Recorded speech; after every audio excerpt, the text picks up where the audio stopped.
तो हेलो दोस्तों, स्वागत है आज के इस नए वीडियो में। आज के वीडियो में बेसिकली हम लोग बात करेंगे परिमेय संख्या के बारे में। फ्रेंड, परिमेय संख्या मतलब वास्तविक संख्या। एक्सरसाइज हम लोग 1D को स्टार्ट करने जा रहे हैं। ठीक है, मेरे पास ये बुक है क्लास नाइन्थ का 1D का। आप लोग के पास जो एक्सरसाइज होगा देख लीजिएगा। ठीक है, क्लास नाइन्थ का रियल नंबर। तो इसमें बेसिकली हम लोग बात करेंगे पहला क्वेश्चन कि निम्नलिखित संख्याओं में कौन सा परिमेय संख्या है और कौन सा अपरिमेय संख्या है। मतलब परिमेय संख्या को बताना है, रेशनल नंबर और इरेशनल नंबर को। तो रेशनल नंबर किसे कहते हैं? जिसको हम लोग सिंपल सा काट छाट के कुछ भी करके हम लोग P/Q के रूप में लिख दें। ठीक है, उसे कहते हैं रेशनल नंबर।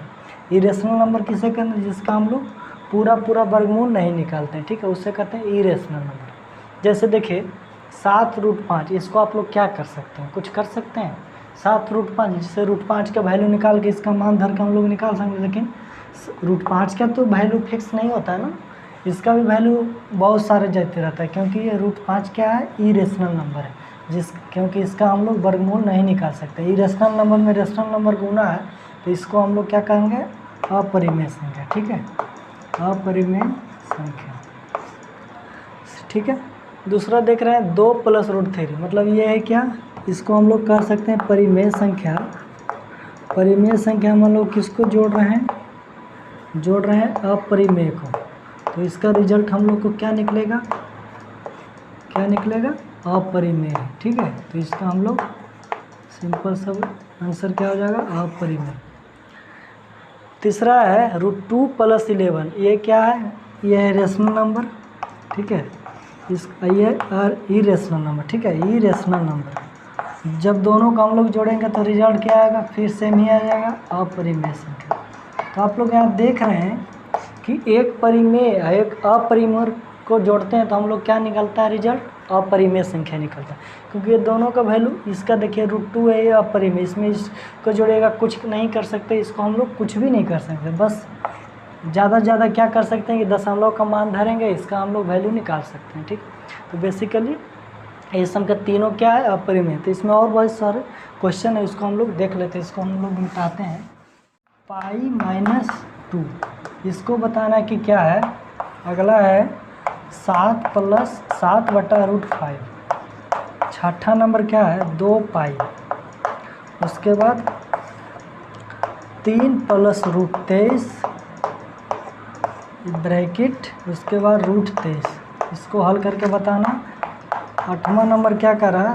3√8 बटा में √2, इसको आपको हल करके बताएं। डायरेक्टली अब हम लोग नहीं बता सकते हैं कि इसका मान कौन सा होगा। ठीक है, जैसे पाई क्या है? पाई एक अपरिमेय संख्या है, इसको याद रखिएगा। ये पाई क्या है? एक, ये मैट्रिक में आता है अपरिमेय संख्या। इसको नोट डाउन कर लीजिए, अपरिमेय संख्या। ठीक है, अपरिमेय में हम लोग क्या करें? परिमेय को घटा रहे हैं। इसको परिमेय क्यों कहेंगे? क्योंकि 2/1 हो गया, तो इसको हम लोग P/Q के रूप में लिख सकते हैं। तो P/Q मतलब क्या होता है? परिमेय संख्या होता है। ठीक है, तो π-2 क्या हो गया? अपरिमेय हो गया। ठीक है, इसको आप लोग यहाँ से अपरिमेय लिखेगा। 7/√5, देखिए √5 नीचे में है, तो आप लोग इसको कुछ कर ज़्यादा रेशनलाइजेशन कर सकते हैं। ठीक है, तो उससे बाद भी हम लोग को कुछ होगा नहीं। इसे √5 से ऊपर गुना कर दीजिए, नीचे भी √5 से। ऊपर हो गया 7√5/5। अब देखिए फिर भी तो √5 रह ही गया ना, तो इसको हम लोग क्या बोल देंगे? अपरिमेय। ठीक है, अपरिमेय ही इसका आंसर हो जाएगा। देखिए 2π, जब पाई एक अपरिमेय है, ठीक है, पाई एक अपरिमेय है, तो उसमें 2 गुना होगा तो क्या हो जाएगा? अपरिमेय ही रहेगा। क्या दिक्कत है? अपरिमेय ही रह गई। अभी आप लोग देख रहे हैं जितना भी अभी तक बनाए हैं 6 तक सब अपरिमेय ही आ रहा है। ठीक है, अब इसको हल करते हैं। तो देखिए इसमें कुछ नहीं है, 3 + √23 है, उसी का -√23 है। तो सिंपल से अगर ब्रैकेट हटा देंगे तो क्या हो जाएगा? ठीक है, अगर ब्रैकेट हटा देंगे तो ये प्लस में माइनस में कट जाएगा ना, तो क्या बचेगा? 3 को हम लोग 3/1 लिख सकते हैं ना। 3/1 क्या हो जाएगा? परिमेय। ये हो गया परिमेय संख्या, मतलब रेशनल नंबर। अब देखो इसको हल करके बताना है, बिना हल के लिए आप लोग इसको नहीं बता सकते। जैसे देखिए 3√8 है, √8 को हम लोग क्या लिख सकते हैं, 4 गुना 2 लिख सकते हैं, या 4 गुना 2 लिख के 2 गुना इसको 2 भी लिख सकते हैं। अब नीचे में क्या ना √2 है। वर्गमूल आप लोग पढ़े होंगे, तो वर्गमूल का नियम क्या है कि 2 गो का जोड़ा रहेगा तो एगो बाहर निकलता है, ठीक है। तो हम लोग जोड़ा देखिए √2 का एगो है, 3 हुआ, लेकिन 2 का निकालेंगे तो एगो बाहर आएगा, एगो अंदर ही रह जाएगा ना। और नीचे में भी √2 है, तो देखिए √2 से √2 कट गया तो कितना बचा, 6। 6 को हम लोग क्या कहेंगे, अपरिमेय ही कहते हैं, मतलब परिमेय संख्या कहते हैं। तो ये भी 8 नंबर भी क्या हो गया, परिमेय संख्या। तो सिंपल से इसी तरह से आप लोग हल करके इसको फ्रेंड बना सकते हैं, ठीक है। 1-2 क्वेश्चन और है, देख लेते हैं, ठीक है। तो इसको आप लोग बना लीजिएगा, ये सब मैट्रिक में भी आते हैं, इसको नोट डाउन कर लीजिए थोड़ा सा, या स्क्रीनशॉट इसका ले लीजिए। कितना बहुत याद रखिएगा, ये एग्जाम में आता है कि पाई क्या है, पाई एक अपरिमेय संख्या, क्योंकि पाई का वैल्यू अभी तक वैज्ञानिक 14.34 अंकों तक निकाल चुके हैं। अभी कितना जाएगा उसका कोई अथी नहीं। तो बोलेंगे कि 22/7 क्यों लेते हैं, क्योंकि जो 22/7 है उसका भी वैल्यू लगभग पाई के समान ही जाते रहता है, लगभग में, ऐसा नहीं कि वही जाता है। इसी के चलते हम लोग 22/7 मान के चलते हैं, खाली क्वेश्चन बनाने में। लेकिन पाई का एक अलग चीज़ होता है, ठीक है। इसको हम लोग मिटा देते हैं। उसके बाद -√2, ये तो और बहुत आसान है, मतलब 2 में से 2 गया, √2 में से √2 0, और 0 को हम लोग क्या लिख सकते हैं, 0/1। 0/1 जैसे ही हम लिखे हैं तो क्या हो गया, ये एक परिमेय संख्या इसको हम लोग बोलेंगे, क्योंकि P/Q हो गया ना, सिंपल सा बन गया 0। अब हम लोग अगला चलते हैं, कथन वाले क्वेश्चन को याद रखिएगा। 2 का कह रहा है कथन, कि निम्नलिखित कथनों को सत्य और असत्य बताना है, मतलब सत्य और असत्य आप लोग को बताना है, सत्य और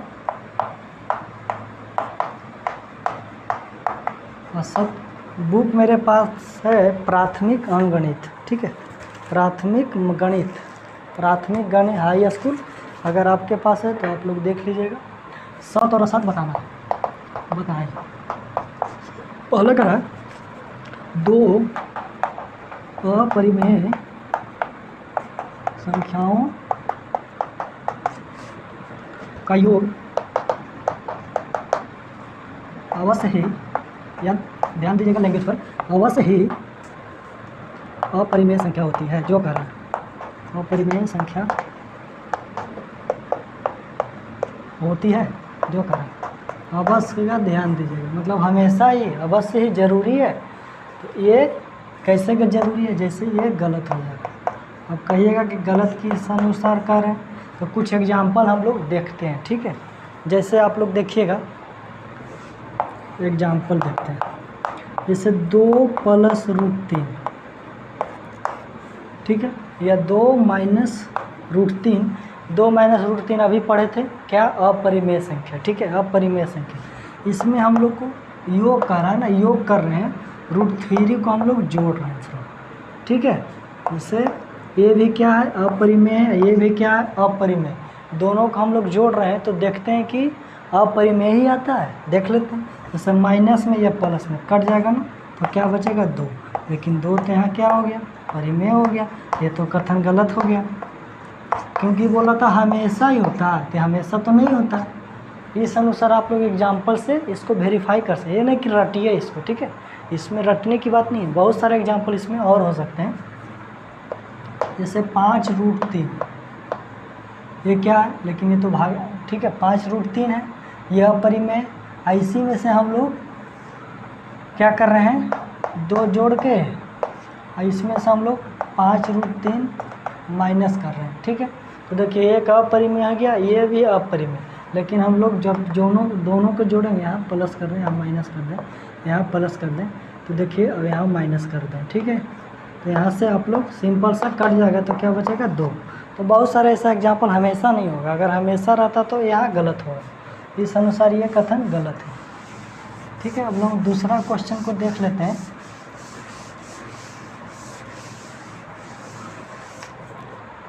इसमें और क्वेश्चन है, बी नंबर इसी का कह रहा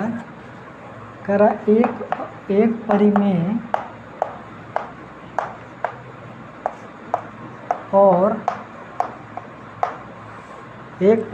और एक अपरिमेय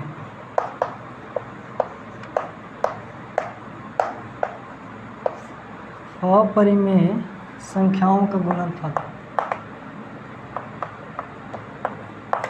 संख्याओं का गुणनफल अपरिमेय अवश्य है, अपरिमेय अवश्य होगा जो कह रहा है। अब आपको बताना है कि ये कथन सही है गलत है। जैसे कह रहा है एक परिमेय, तो एग्जाम्पल कोई भी ले लीजिए, कोई भी एग्जाम्पल एक परिमेय लेते हैं जैसे 2, और उसमें अपरिमेय को गुना करना है, गुणनफल मतलब गुना करना अपरिमेय को। तो कह रहा है 2√3 आएगा, तो 2√3 क्या हो गया अपरिमेय। तो कह रहा है हमेशा था, और देख लेते बहुत सारे आप लोग चेक कर सकते हैं।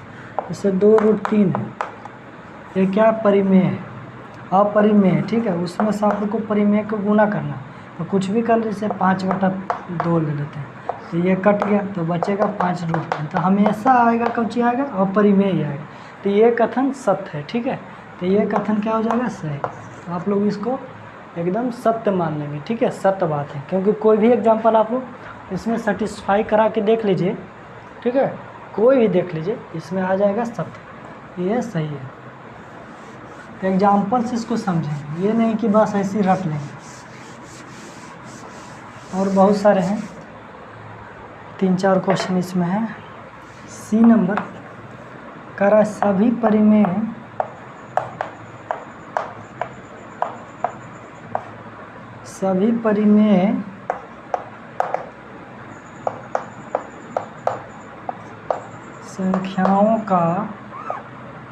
संख्याओं की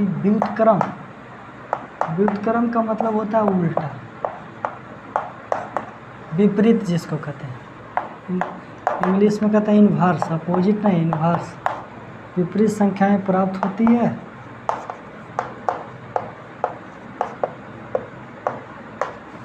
कह रहा है सभी परिमेय संख्याओं की व्युत्क्रम संख्याएं प्राप्त होती है, ये बताना। जैसे 5, तो 5 का व्युत्क्रम कितना होगा 1/5।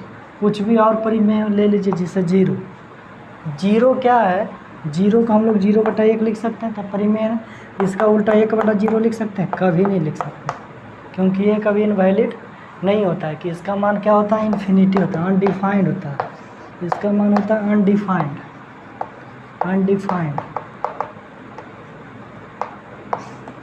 अपरिभाषित, हिंदी में कहते हैं अपरिभाषित, ठीक है। तो इसी के चलते हम लोग क्या पूरा चीज़ को व्युत्क्रम उल्टा नहीं कर सकते। तो ये कथन क्या हो गया गलत हो, ठीक है। सिंपल से इसको आप लोग यहाँ से हल कर सकते हैं। कह रहा सभी परिमेय, अगर सभी परिमेय नहीं बोलता तो ये सही होता है, ठीक है, क्योंकि व्युत्क्रम सभी का हो सकता है। जैसे 3/5 व्युत्क्रम का मतलब समझ लीजिए, 3/5 का व्युत्क्रम करेगा तो 5/3 हो जाएगा व्युत्क्रम, ठीक है। ये उल्टा हो जाता है, और इसका उल्टा ये हो जाएगा, जैसे -5/3, इसका उल्टा हो जाएगा 3/5, ठीक है। उल्टा का मतलब व्युत्क्रम, सिंपल सा समझ गए। अब हम लोग आगे बढ़ते हैं। डी नंबर क्वेश्चन, इसको आप लोग उतार लीजिएगा।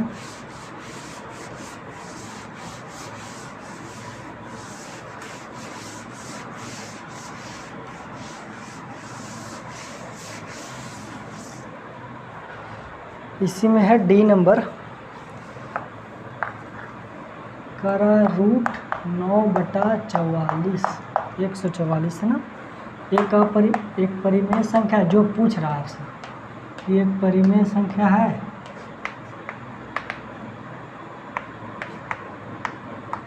आपको बताना है। उसके बाद ई नंबर, इसी में लिख लेते हैं वितरण नियम। वितरण नियम का इंग्लिश होता है डिस्ट्रीब्यूटिव लॉ, वितरण नियम। तो वितरण नियम x y प्लस z और x y plus X Z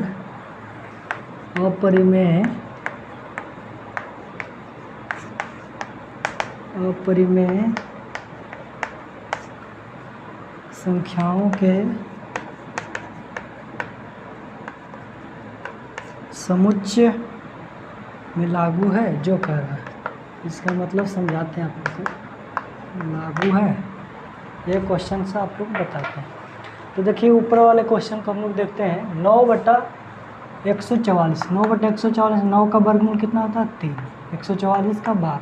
इसको हम लोग सिंपल सा काट लेंगे। तो 1/4, 1/4 क्या है परिमेय संख्या, इसको हम लोग परिमेय संख्या कहेंगे। तो ये बात कथन सही है, ठीक है। सिंपल सा वर्गमूल निकाल के आप लोग को काट लेना था।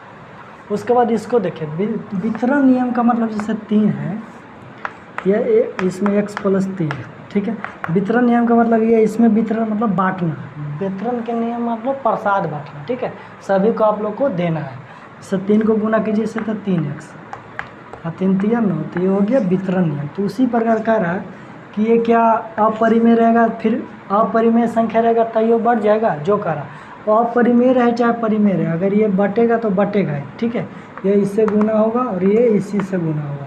अपरिमेय संख्याओं के समूह होने के लागू भी होगा, ठीक है, कोई दिक्कत। जैसे एग्जाम्पल, जैसे √3 है और अंदर में मान लेते हैं √2 है और √5 है, ठीक है।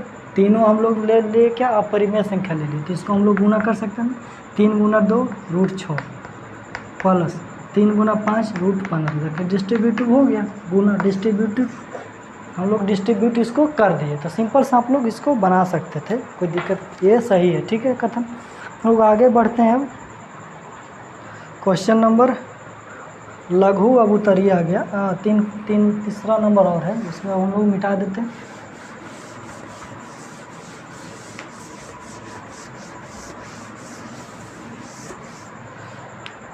तीसरा नंबर में क्या है,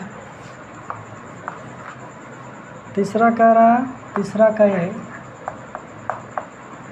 √3 की व्युत्क्रम आपको बताना है। √3 का व्युत्क्रम, √3 का व्युत्क्रम का मतलब अभी बताए थे, इसका मतलब क्या होता है इनवर्स। इनवर्स, इनवर्स का मतलब उल्टा, ठीक है, उल्टा। जैसे 1/3 का उल्टा कहेगा तो क्या हो जाएगा, 1/3 का उल्टा कहेगा तो क्या हो जाएगा 3/1। जैसे 2/3 का उल्टा कहेगा तो 3/2। ये हम लोग उल्टा इसी को कहते हैं, ठीक है फ्रेंड। तो उसी का रहा है कि √3 का बताइए। √3 को हम लोग क्या लिख सकते हैं, √3/1 लिख सकते हैं ना। एक तो किसी के नीचे है, एक चाहे किसी कौन भी कुछ भी संख्या रहे नेचुरल नंबर, उसके नीचे क्या एक है, एक ऊपर जाएगा ना और √3 नीचे आएगा, ठीक है। तो ये व्युत्क्रम हम लोग लिख देंगे इधर, यही आंसर हो जाएगा, ठीक है इसका। उसी तरह एक और क्वेश्चन इसी में है, बी नंबर करा 3/2 √2 का योज्य प्रतिलोम। देखिए ये भी एक नया चीज़ आ गया, योज्य प्रतिलोम, एडेटिव इनवर्स। इसको 6th क्लास से आप लोग पढ़ रहे होंगे। योज्य प्रतिलोम, योज्य प्रतिलोम का मतलब हो जाता है additive inverse. Additive inverse, additive inverse का मतलब क्या होता है, जैसे 5 का एडेटिव इनवर्स कहेगा तो क्या हो जाएगा -5। 3 का एडेटिव इनवर्स कहेगा तो क्या हो जाएगा +3, मतलब उल्टा। तो उसी तरह का रहा 3/2 √2 का इन्वर्स, एडेटिव इनवर्स। इसका मतलब क्या होगा, यहाँ प्लस है ना, तो यहाँ इसका हो जाएगा माइनस, उतार दीजिए, उल्टा मत कर दीजिए, ठीक है। आंसर आपका हो गया ये। इसी तरह का क्वेश्चन था इसमें 3 का भी। इसी का कहता है मल्टीप्लिकेसिव इन्वर्स। इसी का एक चीज़ और आता है मल्टीप्लिकेसिव इन्वर्स, वो भी बता दें यहीं पर। अगर कहेगा इसी का मल्टीप्लिकेटिव इन्वर्स, गुणोत्तर प्रतिलोम इन्वर्स, तो क्या हो जाएगा, इसको उलट दीजिए, ठीक है। मतलब 2 √2/3 हो जाएगा। ये हो गया मल्टीप्लिकेटिव इन्वर्स, ठीक है। माइनस प्लस में आप लोग को झमेला नहीं करना, माइनस प्लस एडेटिव इन्वर्स योज्य प्रतिलोम में, ठीक है। और इसका मतलब बेसिकली क्या होता है कि आप लोग को गुना करके 1 ले आना। जैसे दोनों को गुना कीजिएगा तो क्या हो जाएगा, 1 ही आ जाएगा ना, 2 √2/3 सब कट जाएगा ना, तो आंसर 1 आ जाएगा। इसका मतलब दोनों को जब जोड़ते हैं तो 0 आना चाहिए, योज्य प्रतिलोम में 0 आना चाहिए, ठीक है। जैसे 5 का कहेंगे योज्य प्रतिलोम तो -5 किस काहे कहते हैं, किस लिए कहते हैं, क्योंकि दोनों को जोड़ेंगे तो क्या हो जाएगा 0 हो जाएगा। तो इसी का कंसेप्ट था। आगे हम लोग बढ़ते हैं। ठीक है, इसको मिटा दें।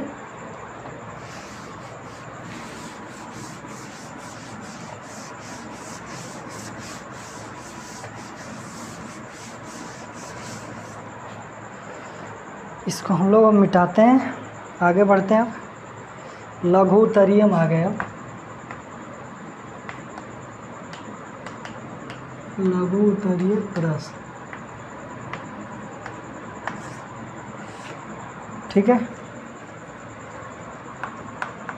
4 का पहला देखिए क्या है, करा इसको जोड़े 2√2 + 5√3, इसको जोड़ना है इसके साथ √2 - 3√3, इसको आप लोग को जोड़ के बताना है फ्रेंड, ठीक है। इसको जोड़िए तो देखिए प्लस करना है तो ब्रैकेट हटा लें पहले, 2√2 + 5√3, प्लस है तो plus √2 minus plus minus minus 3√3। अब हम लोग को जोड़ा देखना है। देखिए इसका पूछिए √3 है और इसका पूछिए √3 है, तो ये दोनों भैया एक तरफ बैठेंगे और ये दोनों भैया एक तरफ। प्लस माइनस आप लोग को सिखाए थे ना, प्लस वाला एक तरफ माइनस वाला एक तरफ, उसी तरह इसका भी है, ठीक है। 2√2 यहाँ भी 2√2 यहाँ कुछ नहीं तो क्या एक है ना, तो 2 1 3, ये दोनों के एक साथ ला लीजिए, उससे भी बन जाएगा, कोई दिक्कत नहीं। 2 1 3 और पूछिए में कितना है √2 है ना, तो लगा दीजिए पूछिए में, हो गया। अब यहाँ देखिए पूछिए में कितना है √3 और √3, तो जब जुटेगा तो इसके साथ जुटेगा, ठीक है। प्लस में कितना है 5, माइनस में कितना 3, तो 5 में से 3 घटेगा ना, क्योंकि यहाँ माइनस है ना, तो घटेगा, तो घटा लीजिए। 5 में से 3 गया 2, और 5 बड़ा है ना तो उसका चिन्ह है प्लस, तो 2 हो गया और पूछी में लगा दीजिए √3, यही इसका आंसर आ गया। अब कुछ इसको हम लोग नहीं कर सकते, बन गया। इसी तरह से आप लोग को बनाना है, प्लस माइनस का कंसेप्ट इसी तरह। इसी में एक दूसरा नंबर घटाने का देख लीजिए, 7 + √5 में से घटाना है इतना को, इतना में से 4 - √5 को घटाना है। घटाने वाले को याद रखें, घटाने वाले में थोड़ा सा दिक्कत क्या है, 7 प्लस इधर वाले को तो लिख देंगे सिंपल। अब ये माइनस है ना, तो माइनस अंदर जाएगा, तो minus plus -4 minus minus plus √5, ठीक है। अब हम लोग देख रहे हैं एक जैसा जो रहे, देखिए इसमें ने इसमें रूट तो नहीं है, तो इसका भाई ये हो गया, इसका रूट है तो इसका भाई है। 7 में से 4 गया 3, और √5 और √5 क्या गो, एगो यहाँ और एगो यहाँ, 1 1 2, आप पूछी में लगा देंगे √5, यही इसका आंसर हो गया फ्रेंड। तो कितना सिंपल से आप लोग को हम यहाँ बता दें, ठीक है। इसमें 3-4 क्वेश्चन और है, आप लोग को बना के रखना है, ठीक है। हम लोग यहाँ लिखते हैं, फिर कल इस पर डिस्कशन करेंगे। आज कल के लिए बस इतना ही रहेगा आज, ठीक है। इसको आप लोग होमवर्क में रख लीजिए, आप लोग को कल हम बताएंगे। HW में है तीसरा नंबर, कह रहा है √8 में से 6 √1/2 घटाएं। चौथा नंबर इसी में है, 6√5 को √5 से गुना करें,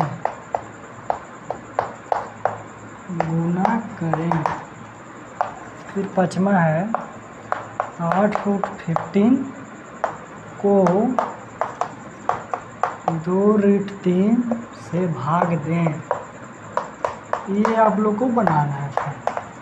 3 क्वेश्चन होमवर्क है, इसको आप लोग अच्छे से बना लीजिए। उम्मीद करते हैं कि ये चीज़ आप लोग को समझ में आया होगा। तो आप इसको अपने फ्रेंड में इसको शेयर कीजिए अपने सर्किल में, ठीक है। इसको क्योंकि क्लास 9th का चीज़ है, आप लोग को ये बेसिक होगा तो 10th का फिर आसानी से आप लोग को समझ में आ जाएगा, ठीक है। तो उम्मीद करते हैं ये चीज़ समझ में आया होगा। फिर आगे हम लोग कल इस पर डिस्कशन इसको हम बनाएंगे कल, ठीक है। ऐसा नहीं कि आप लोग को हम नहीं बताएंगे, एक चीज़ अगले वीडियो में इसको हम लोग लेके आएंगे, ठीक है। कैसे बनाना है आप लोग को खुद कोशिश कीजिए, ठीक है। घटाना तो अभी घटाना है, यहाँ घटाव का चिन्ह है, यहाँ गुना का चिन्ह है, यहाँ भाग का चिन्ह इसको नीचे लिख देना, बस सिंपल सा। लेकिन आप लोग को देखते हैं करते हैं कि नहीं, ठीक है। उम्मीद करते तो फ्रेंड मिलते हैं अगले वीडियो में, तब तक के लिए फ्रेंड जय हिंद।